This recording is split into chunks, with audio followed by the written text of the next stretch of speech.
인간은 사회적인 동물이다. 이렇게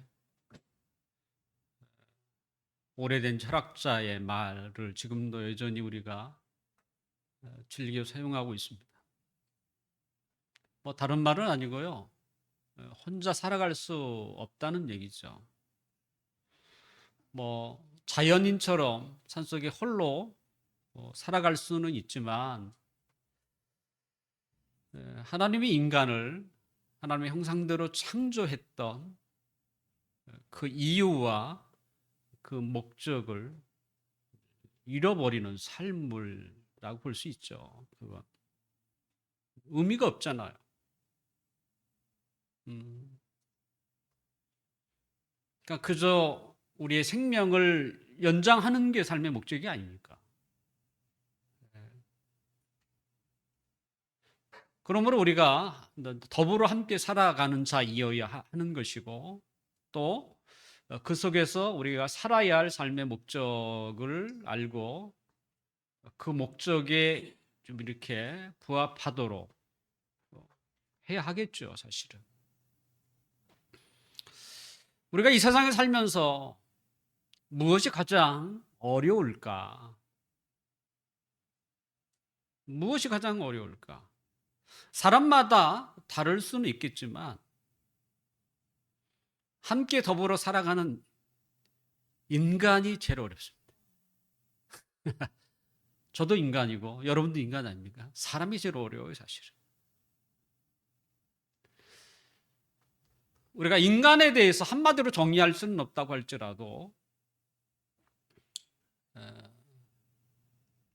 인간에 대한 그 두 가지 격언을 우리가 살펴보면 우리 스스로도 아마 공감을 할 것이라고 생각하는데, 열 길 물속은 알아도 한 길 사람 속은 모르겠다. 또한 우리는 하루에도 12번 변하는 것이 인간이다. 이 두 가지 격언만으로도 인간은 어떤 존재인가 우리가 이렇게 생각을 할 수 있겠죠. 속도 알 수 없고 수시로 변하니 얼마나 어려운 상대입니까? 그래서 사람의 비율을 맞추고 살아가는 것은 굉장히 어려운 일입니다. 그래서 늘 함께 살아가는 가족들이 그저 힘들기도 하고 또 적응하는 것이 그렇게 평생 살아도 쉽지 않고, 왜냐하면 인간 자체가 그러다 보니까 그놈의 속이 어딘지 알 수도 없고, 방금 전까지 이게 좋았다고 했는데 조금 지나면 또 그게 싫다고 그러지. 뭐 어떻게 다른 사람 이야기하는 게 아니라 우리 자신인 거죠, 사실. 내가 나 자신도 잘 모르는. 어떨 때는 이런 것 같은데 또 그것도 아닌 것 같고. 어렵고 복잡한 것이 인간이기 때문에, 그래서 그런 인간에게 받는 그 스트레스를 조금이나마 벗어나기 위해서 쉽고 편한 애완견을 아마 키우는 이유가 아닌가. 그래서 인간으로부터 받아야 할 그 부족한 애정을 애완견을 통해서 얻으려고 하는 것이 아닌가. 분명 인간 관계가 쉽지만은 않습니다. 그렇다고 해서 피할 수는 없잖아요. 이 사회를 떠나서 홀로 깊은 산속에 들어가서는 안 되잖아요. 자신의 성숙을 위해서라도, 자신의 모난 부분을 조금 더 도려내기 위해서라도, 또는 더 나아가 하나님이 우리에게 주신 사명을 감당하기 위해서라도 우리는 꼴보기 싫어도 만나야 하고, 또 그들을 위해 기도해야 하고, 또는 냉정하게 그들을 인정하고 살아야 합니다. 그것이 우리가 만나고 있는 이 현실 세계, 또 우리가 감당해야 할 태도라고 저는 생각이 돼요. 바울이 예수님을 만나고 나서 14년 동안 그 예루살렘을 2번 방문했습니다. 예루살렘 교회죠, 사실은. 예루살렘 교회는 초대교회라고 말할 만큼 기독교의 시작이고, 무엇보다도 예루살렘 교회에는 예수님과 3년을 함께 했던, 또 그분을 통해서 사도로 부름받은 제자들이 있는 곳이었습니다. 사도들은 그 누구보다도 예수님을 알았고, 뿐만 아니라 그분이 무엇을 원하는지도 그들은 잘 알고 있었죠. 바울도 사실은 사도입니다. 예루살렘 교회를 지키고 있는 그들도 사도지만 사실은 사도가 되는 배경이 좀 다르죠. 유독 바울만 다르죠. 그러다 보니까 거짓 선생들이 이 바울이 정말 사도인가? 그래서 늘 의심하게 되는, 그것을 약점으로 삼고 바울이 전한 복음마저도 부족하다라고 사람들을 선동했던. 자, 바울, 사도 바울, 그리고 예루살렘 교회의 사도들.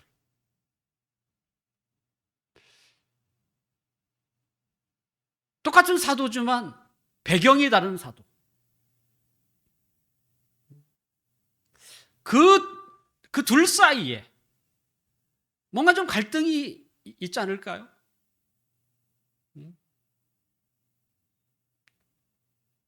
특히 사도 바울의 입장에서 다른 사람은 다 똑같은 배경을 가지고 있는데 자기만은 좀 다르잖아요. 그들이 자신을 어떻게 보고 또 바울은 또 저들을 어떻게 봐야 하는지, 그러니까 쉽게 생각하면 좀 이렇게 편하지는 않았을 것이다. 과연 바울은 그들을 바라볼 때 어떻게 대했을까? 그리고 그들, 예수님이 직접 그 사도로 세운 그들은 예루살렘 교회에 어떤 사람으로 세워지고 있었는가?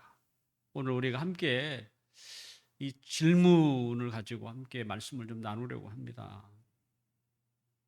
오늘 본문 6절을 함께 좀 볼까요? 6절 함께 읽어보겠습니다. 유력하다는 이들 중에 본래 어떤 이들이든지 내게 상관이 없으며 하나님은 사람을 외모로 취하지 아니하시나니 저 유력한 이들은 내게 의무를 더하여 준 것이 없고.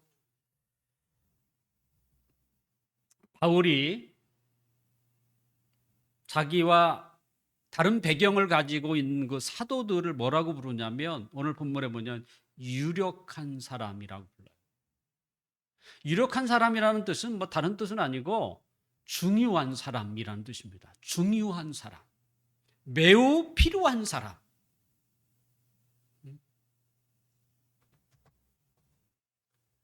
바울은 예루살렘 교회에 있는 사도들에 대해서 사실은 2가지 관점에서 그들을 대해요. 하나는 개인적으로, 또 하나는 이 복음과 관련해서 그들을 대하는 게 서로 좀 달라요.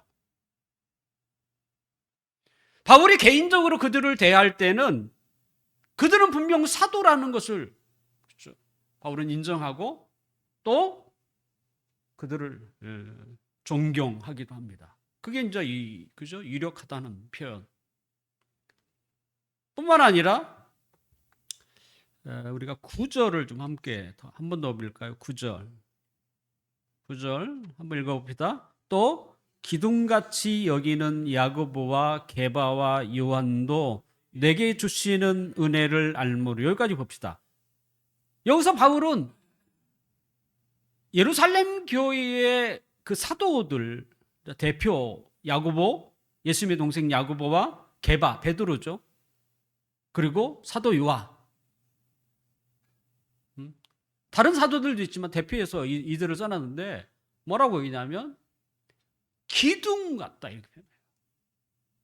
누군가가 나에게 저 사람 참 든든한 기둥이라고 표현하는 것만으로도 우리가 좀 흐뭇하지 않습니까?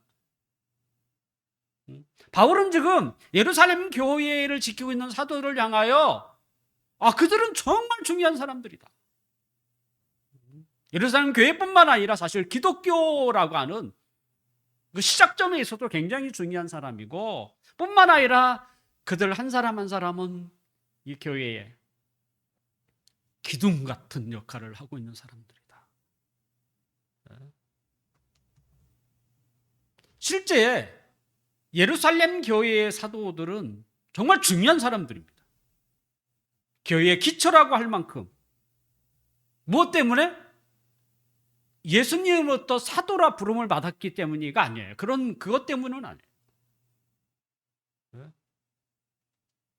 그들이 매우, 기독교에서, 교회에서 매우 중요한 것은 뭐냐면 그들이 하나님의 말씀을 받았고 그 말씀을 우리에게 전해 주었기 때문에 이게 중요한 거예요. 우리가 신약성경은 27권 아닙니까? 27권. 마태복음에서 요한계시록까지 27권인데 사도 바울이 한 반 정도 썼어요.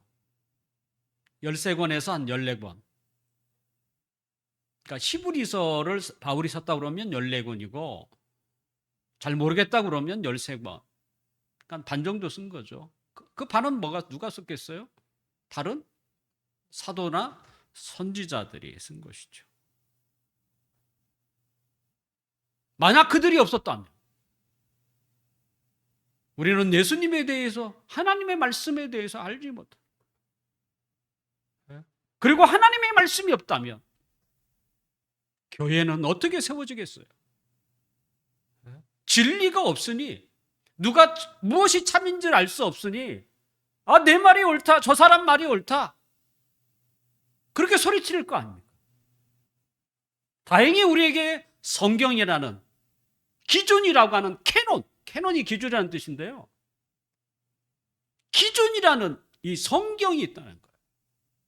그래서 우리에게 캐논은 뭐냐면 카메라가 아니고 캐논, 성경이에요. 기준. 그래서 이 하나님 말씀 때문에 교회가 교회되게 있는 자를 확인할 수 있고, 또 하나님 말씀 때문에 교회가 교회로서의 역할을 할 수 있다는 것이죠. 그런 의미에서 사도들은 교회의 기초라고 말할 수 있습니다. 사도 바울은 이 엄연한 사실을 두고 그들을 어떻게 해요? 인정하고 존경하고 높였습니다. 분명 우리 같으면 좀 불편해하고 자기가 격이 좀 떨어진 것 같은, 이렇게 느낄 수도 있었을 텐데, 그래서 그들을 조금 더 깎아내리는 게 자기에게 도움이라고 생각할 수도 있었을 텐데 그렇게 하지 않고 그들의 중요함을 너무나 잘 알기 때문에 그들을 유력한 자로, 때로는 교회의 기둥 같은 사람들로 존경하고 있었다는 것이죠.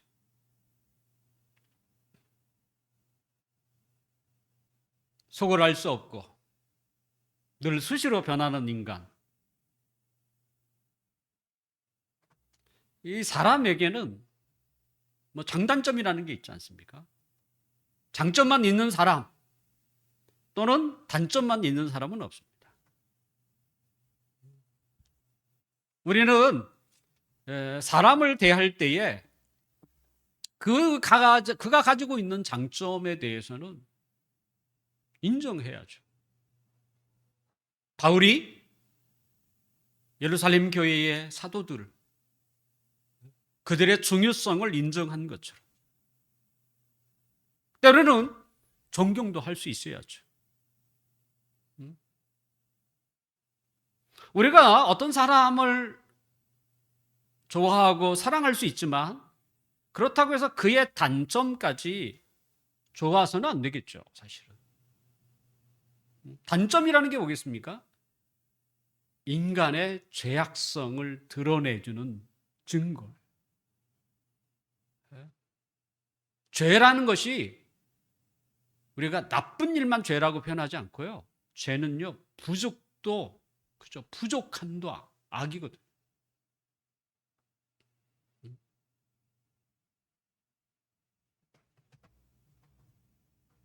죄가 구체적으로 나타나는 것이 이제 악이기 때문에 단점이라는 게 뭡니까? 우리의 부족함이죠. 하나님은 바울을 통해서 우리에게 이런 말씀을 하세요. 범사에 헤아려 좋은 것을 취하려고 하고 악은 어떤 모양이라도 버리라. 이렇게 데살로니가 5장 21절 이하에 보면 그런 구절이 있어요. 그러니까 좋은 것은 좀 취하려고 하라는 거예요. 하지만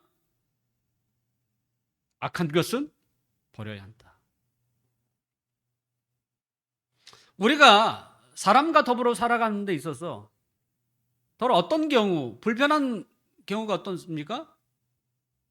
그것은 그가 가지고 있는 그 단점을 우리가 바라볼 때마다, 그리고 그것이 나를 불편하게 하는 것이죠. 그래서 그 사람에 대한 무슨 생각이 생겨요? 희한하게 미워하는 생각이 들어요. 그러니까 그게 바로 뭐가 됩니까? 이렇게 악한 일로 되어가는 것이죠. 분명 우리 신자들도 미워하는 마음이 생깁니까? 안 생깁니까? 저를 보면 생깁니다. 꼴 보기 싫은 거 보면 미워하는 마음이 생겨요. 근데 그 마음을 오랫동안 가지고 있으면 안 됩니다. 저는 오랫동안 이렇게 표현을 했습니다만 그게 아니라 할 수만 있다면 하루를 넘기지 마라.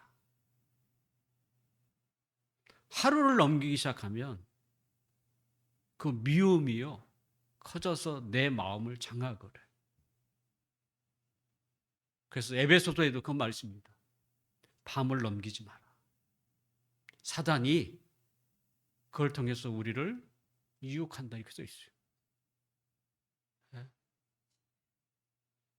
마틴 루터도 이런 죄와 관련해서 유명한 말 한마디를 우리에게 남겼어요. 당신의 머리 위로 새가 날아다니는 것은 막을 수는 없지만 그 새가 내 머리에 둥지를 트는 것은 막을 수 있다.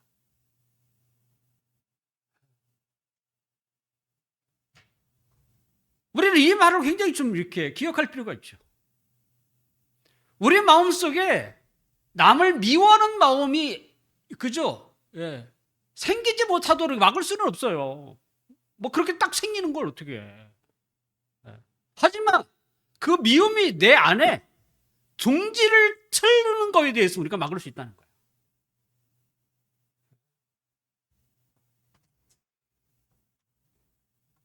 어떻게 막을 수 있겠습니까?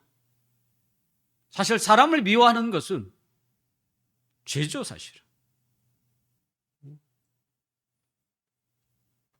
미워하는 마음이 사라지게 하는 것은 저는 개인적으로 신앙생활을 하다 보니까 기도가 제일 좋은 방법이더라고요.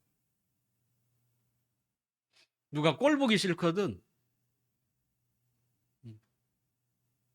기도하십시오. 제가 꼴 보기 싫거든 저를 위해 좀 기도해 주십시오. 신기하게도 저는 꼴 보기 싫은 사람 있으면 미운 마음이 생기거든요. 근데 그 마음을 계속 갖고 있는 것이 제가 엄청 불편해요. 기도가 안 돼요. 다른 기도가 안 돼요.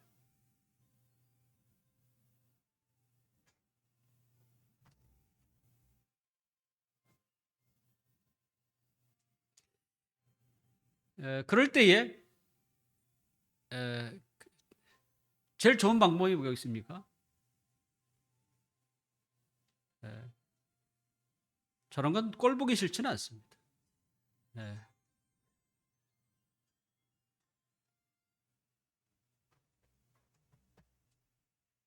기도를 하게 되면 희한하게 그를 미워하는 마음이 눈 녹듯이 사라지는 것을 내가 느껴요. 여전히 그 마음이 온전히 사라지지 않으면 여러분 그를 위해서 다시 기도하시면 돼요. 하물며 내가 기도할 때마다 그 사람 이름이라도 그냥 불러주는 거야. 저는 그것만으로도 효과가 있다는 걸 느꼈어요. 그리고 그를 만났을 때 너무 반가운 거예요. 정말 신기할 정도로 내가 그렇게 그죠 미워하는 마음이 가득 찼던 한 사람이지만 내가 그를 위하여 기도하고 그리고 만나는데 그렇게 반가워. 하나님이 우리에게 기도를 주신 놀라운 은총이라고 생각이 됩니다.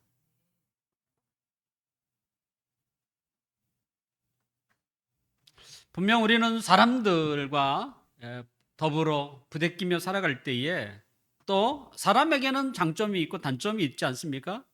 분명 그 사람의 장점과 단점을 한순간에 파악할 수 있는 건 아니에요. 그 사람과 함께 오랜 시간들을 함께 보낼 때에 이 사람은 이게 장점이구나, 때로는 이 사람은 이게 단점이구나, 이렇게 우리가 알게 되죠. 분명 우리가 어느 정도 그를 조금 알 수는 있다고 할지라도 여전히 우리에게는 한계가 있습니다. 한계가 뭐예요? 그 사람의 중심. 도대체 저 사람의 중심이 어디에 있는지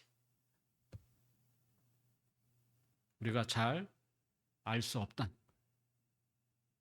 거예요. 우리는 사람들을 볼 때에 뭐부터 봅니까? 당연히 겉모습부터 보겠죠. 하지만 우리를 볼 때에 중심을 먼저 보시는 분이 계시죠.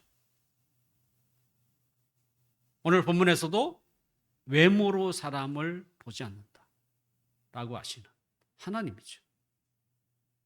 하나님은 사람을 볼 때에 겉모습을 먼저 보지 않습니다.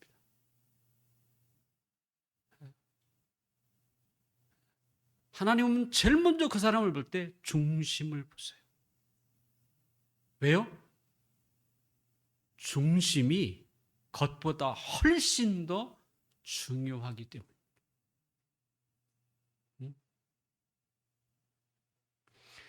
중심이 중요한 곳이기 때문에 하나님은 가장 중요한 그곳을 먼저 보시는 거예요.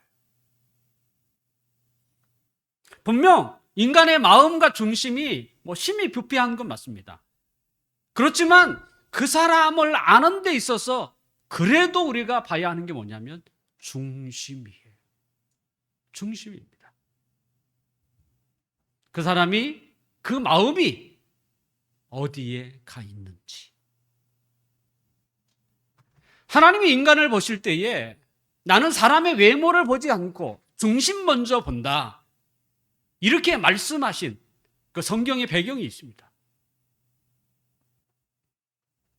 하나님께서 이스라엘의 왕, 그 초대 왕 사울 왕을 폐하시고 두 번째 왕을 세우는 과정 가운데서 이 구절이 나오죠.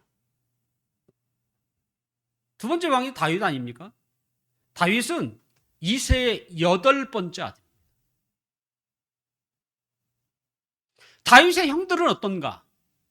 다윗의 형들은요, 성경에 보니까 준수해요. 그러니까 다 빼어났다는 거예요. 용무도 그렇고 신장에서도 그렇고 남에게 뒤지지 않을 만큼 매우 빼어났다고 했습니다. 그에 비해서 다윗은 막내였습니다. 그리고 아버지의 눈에 돋보이지도 않았습니다. 이새가 당시 사무엘을 맞이할 때에도 다른 자식들은 다 불러 모았지만 다윗은 불러 모으지 않아요.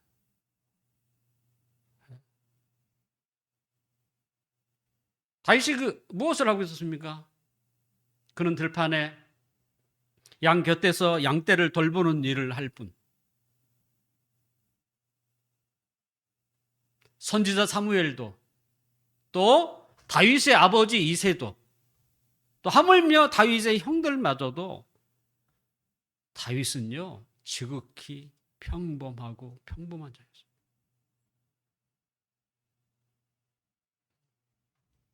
그런데 누가? 하나님이 보기에는요 왕이 될 자격을 가진 사람은 다윗이에요. 그러니까 보는 게 다른 거예요. 뭘 받겠어요? 하나님은 중심을 보세요. 만약 하나님은 우리를 보신다면, 하나님의 그 예리한 눈으로 우리의 마음이, 우리의 중심이 어디를 향하고 있는지를 보신다면 여러분은 어떤 사람입니까? 그게 여러분의 모습이에요. 그리고 저의 모습이겠죠. 그러므로 여러분의 중심이 어디 있는지 지금이라도 좀 점검을 할 필요가 있겠죠. 하나님 완벽한 자를 찾고 계시는 게 아니에요.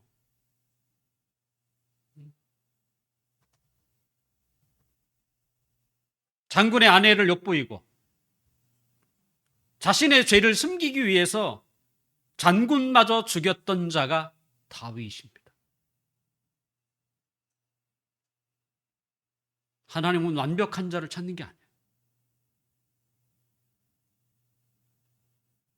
부족하게도 연약해도 그 마음이, 그 중심이 어디를 향하고 있는지.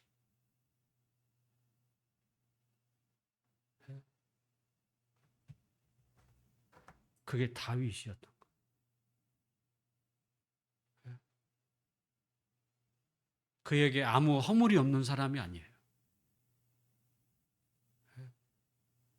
하나님은 허물이 없는 자를 찾는 게 아니에요. 때로는 넘어지고 실수할 수 있지만, 하지만 그의 평상시의 마음과 중심이 어디를 늘 향하고 있는가. 저는 이게 중요하다고 생각해요. 하나님은 이걸 보세요.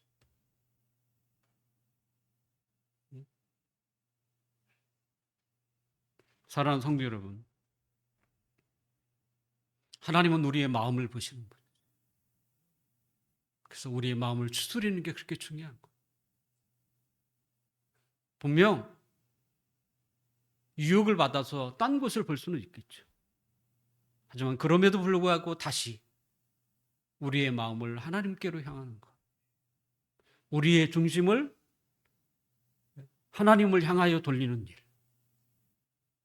하나님은 이런 사람을 찾고 계시고요, 하나님은 이런 사람을 기뻐하고 계시고, 하나님은 이런 사람을 통해서 하나님 나라와 그의 뜻을 위하여 귀하게 사용하십니다. 우리 모두가 그와 같은 사람, 늘 하나님을 마음에 두는 저와 여러분이 되시기를 주님의 이름으로 축원합니다. 사도 바울은 예루살렘 교회의 그 사도들을 개인적으로는 그들이 유력한 중요한 사람이고 기둥 같은 사람이라고 이렇게 존경을 합니다. 개인적인 관점이었다면 이제 복음적인 관점에서 그들을 어떻게 바라보고 있는지, 그게 오늘 본문 7절과 8절에 소개되어 있는데요. 우리 함께 볼까요? 7절과 8절 시작. 도리어 그들은 내가 무할례자에게 복음 전함을 맡은 것이 베드로가 할례자에게 맡음과 같은 것을 보았고, 베드로에게 역사하사 그를 할례자의 사도로 삼으신 이가 또한 내게 역사하사 나를 이방인의 사도로 삼으셨느니라. 바울은 그 사도들을 이 복음적인 입장에서죠. 복음을 전하는 목회자로서, 때론 전도자로서 입장에서 그들을 어떻게 보았느냐? 동등하게 보았습니다.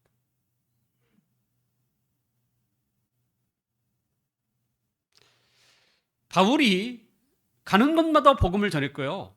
근데 그 복음의 내용에 있어서 사도들이 바울을 가르친 일이 없습니다. 그러니까 더하여 준 게 하나도 없어요.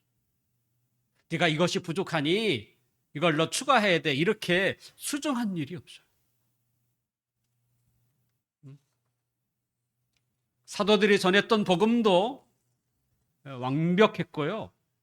뿐만 아니라 바울이 전했던 복음도 부족하다고 할 만한 것이 전혀 없었어요.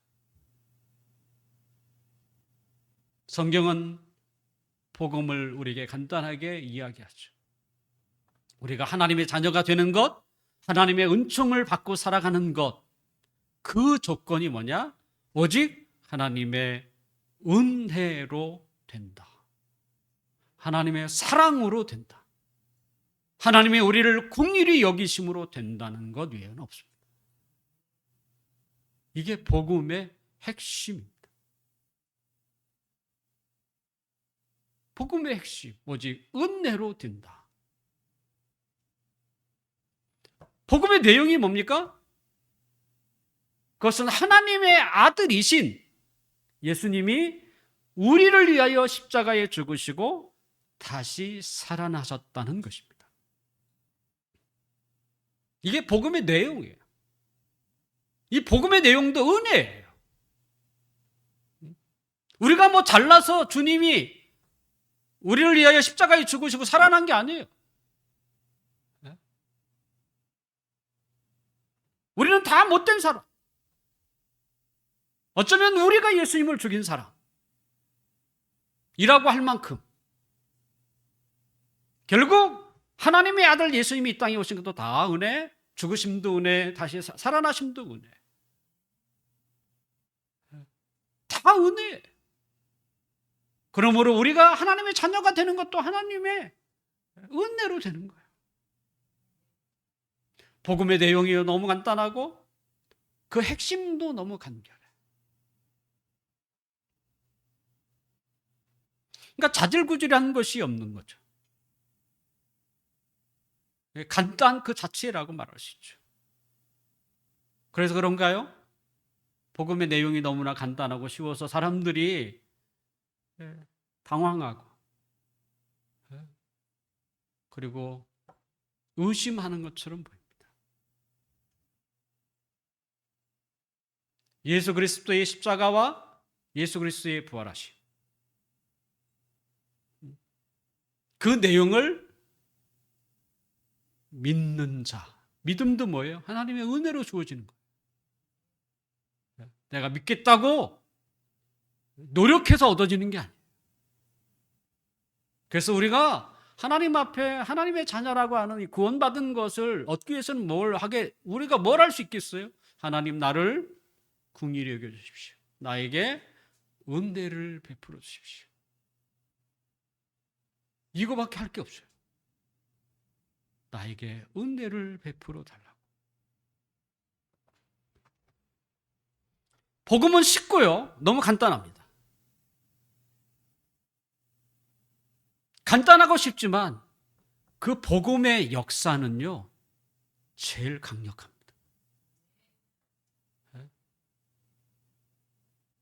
자, 복음이 전파되면 그 복음을 그대로 받아들이는 자에게 무슨 일이 생깁니까? 엄청난 하나님의 역사가 나타납니다. 잠을 이루지 못하는 자가 단잠을 자고요. 희망을 잃어버린 자, 소망을 품게 되고, 쉼없이 좌절하던 사람이 무슨 새로운 능력을 얻은 것처럼 힘차게 나아가는 힘을 얻는 것, 이게 우리가 복음을 받아들일 때 나타나는 중요한 하나님의 역사예요. 마음이 편하니까 잠도 잘 자냐는 거고, 하나님이 든든히 있다고 생각하니까 막 힘도 솟아나는 거고, 그래서 사람이 바뀌는 거예요. 한순간에. 이게 복음의 놀라운 능력이고 복음이 가지고 있는 기적이라고 말할 수 있습니다. 그래서 바울은 이 복음을 믿는 자들에게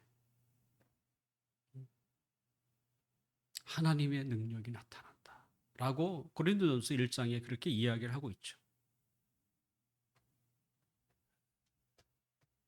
결과적으로 하나님이 우리에게 주시는 믿음이라고 하는 것은 행위를 수반하도록 하는 믿음이었던 거예요.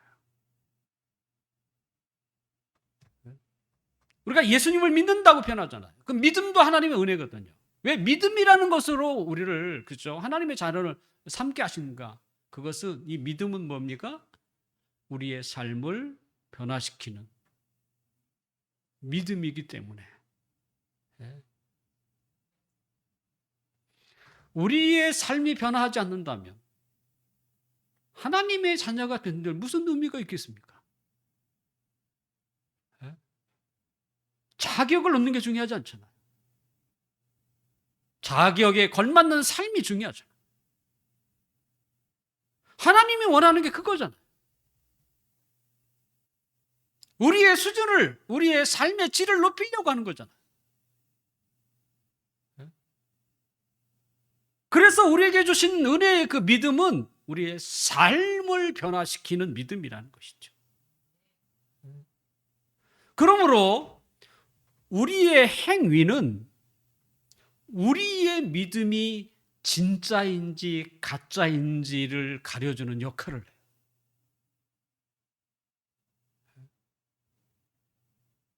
그래서 우리가 너무나 잘 아는 것처럼 야고보서에 나오죠. 행함이 없는 믿음은 죽은 것이다. 하나님은 그런 믿음 우리에게 준 일이 없어요. 다르게 표현하면 하나님은 우리가 변화되는 것을 그렇게 원하고 계신다는 거예요. 이와 같은 복음의 놀라운 능력은 유대인이나 이방인이나 가리지 않습니다. 하나님은 베드로를 유대인에게 복음을 전하는 자로, 그리고 바울은 이방인에게 복음을 전하는 자로 그들을 부르세요.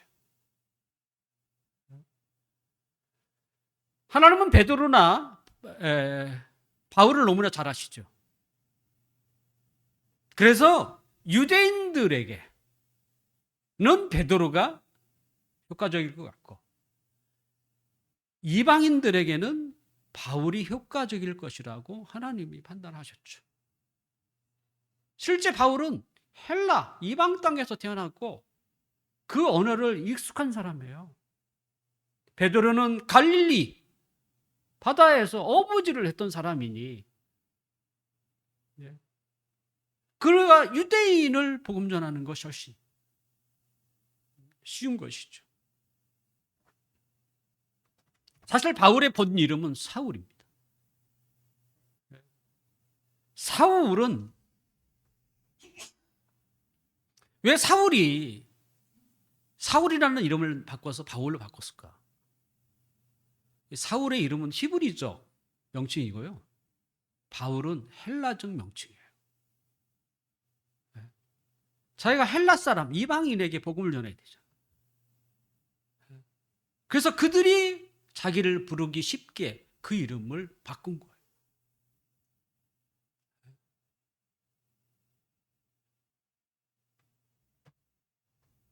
우리는 베드로와 바울 중에 누가 더 큰 사람인가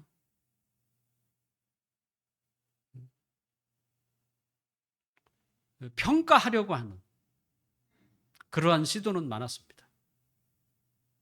하지만 저는 개인적으로 말하길, 그들을 평가하기보다는 하나님 앞에 쓰임을 받았느냐라는 기준이 훨씬 더 중요하다고 생각이 돼요. 하나님은 베드로와 바울을 베드로대로, 바울대로 적합하게 사용하셨습니다. 결과적으로 우리가 하나님 앞에 쓰임을 받는 것이 가장 중요한 것이죠.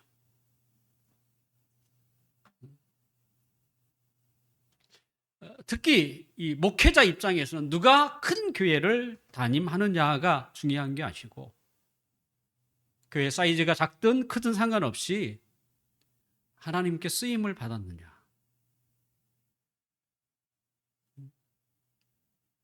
그게 중요한 것이죠. 하나님은 어떤 사람을 쓰십니까? 그것은 하나님이 무엇을 먼저 보시느냐, 거기에 해답이십니다. 하나님은 우리를 중심을 먼저 보십니다. 하나님은 그런 사람을 쓰시는 거예요. 중심을 보고 쓰는 거예요.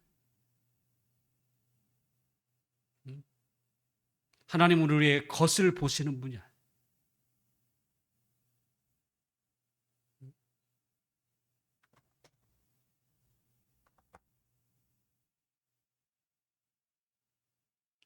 하나님께서 그 사람의 중심을 보고 사용하는 것처럼 교회의 일꾼들도 뭘 봐야 되겠습니까? 중심이 중요하겠죠.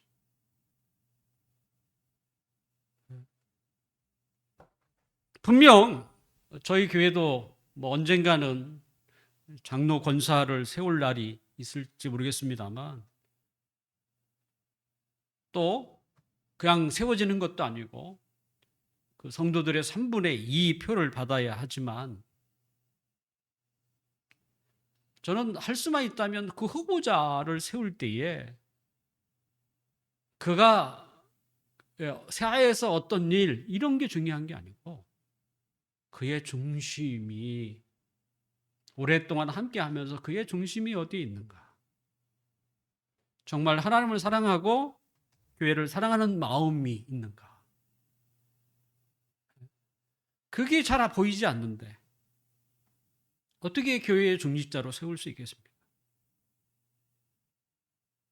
초대교회는 믿음과 성령과 지혜가 충만한 자를 일꾼으로 세웠어요. 그게 뭐겠어요? 교회는 세상처럼 탁월한 능력이 필요한 것이 아닙니다. 그러니까 세상과 다른 거예요. 세상은 할 수 없는 일을 할 수 있게 하는 능력이 필요한 것이에요. 하지만 교회는 그런 것이 아니에요. 하나님 나라의 일을 하기 위해, 하나님 나라를 위해서 일해야 할 사람이라면 그 마음이 늘 하나님께 두는 사람이어야 하고, 뿐만 아니라 교회의 일꾼이기 때문에 그 누구보다도 이 공동체를 사랑하는 사람, 마음에 두는 사람이어야 되지 않겠습니까? 하나님을 순수하게 섬기고 하나님에 대한 믿음이 있고 늘 우리를 인도하시는 성령님의 인도를 따라 살아가려고 하는 사람, 그런 사람이 교회에 저는 존경해야 할 사람, 또 그런 사람이 있다면 그런 사람들이 존귀함을 받아야 한다고 저는 생각해요. 하나님인 거예요.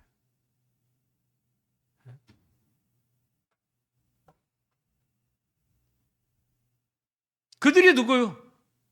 그들이 바로 교회의 기둥.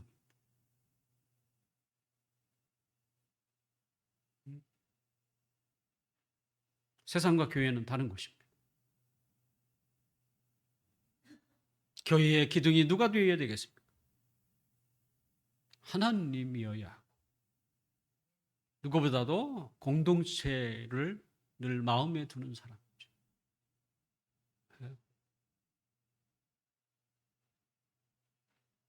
하나님은 베드로를 사용하셨습니다. 야고보를 사용했고 요한을 사용했습니다.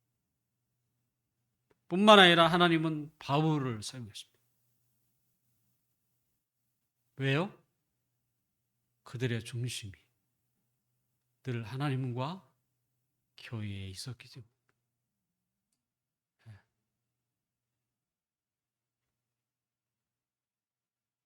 말씀을 마칩니다.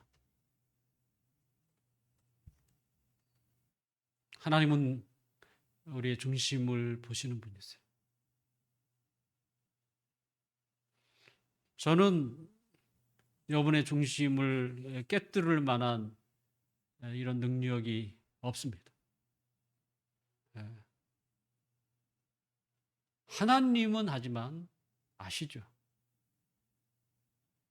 그리고 하나님은 그들을 쓰십니다. 하나님의 일에 쓰시고 교회의 일에 그들을 쓰시는 것. 바라옵기는 우리 모두가 하나님의 쓰시기에 합당한 자들이 되어서 내 스스로 보아도 부족하지만 하나님이 부족한 우리를 통해서 하나님의 그 위대한 일에 우리 한 사람 한 사람이 귀하게 쓰임 받기를 주님의 이름으로 축원합니다. 기도하겠습니다. 아버지 하나님,